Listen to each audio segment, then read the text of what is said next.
Mkuu wa masuala ya haki za binadamu wa Umoja wa Mataifa ameitaka serikali ya Tanzania kuchunguza na kuchukua hatua za uwajibikaji juu ya mauaji yaliyotokea katika wiki ya uchaguzi.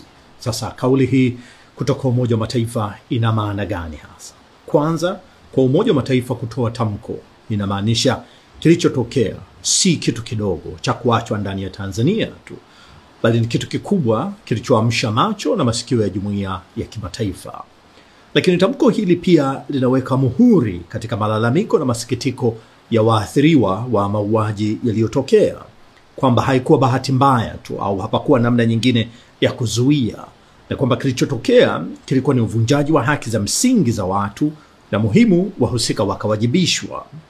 Mbali na hiyo, kauli hii ya Umoja wa Mataifa inaweza sasa kutumika na jumuiya ya kimataifa kama rejea ya hatua zozote zinazotaka kuchukuliwa na nchi moja moja au jumuiya mbalimbali za kimataifa. Kwa mfano, nchi au jumuiya zilipotaka kuiadhibu Rwanda kwa madai ya kuvuruga amani Jamhuri ya Demokrasia ya Kongo, wanatumia taarifa au ripoti za Umoja wa Mataifa.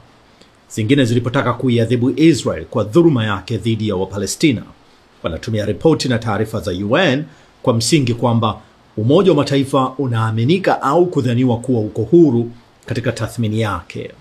Hata hivyo, nchi kadhaa zimekuwa zikipinga au kupuuza kwa maksudi taarifa hizi kutoka ngazi za juu kabisa za Umoja wa Mataifa.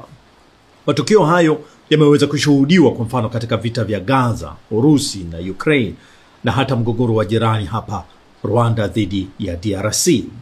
Lakini hata kama mara nyingi nchi husika hupuuza matamko yanayotoka ofisi mbalimbali za Umoja wa Mataifa, kauli kama hizi kutoka ofisi ya haki za binadamu ya Umoja wa Mataifa zinafanyika kuwa kumbukumbu rejea muhimu ya madai ya vitendo vya kidhalimu vya mamlaka dhidi ya raia wao.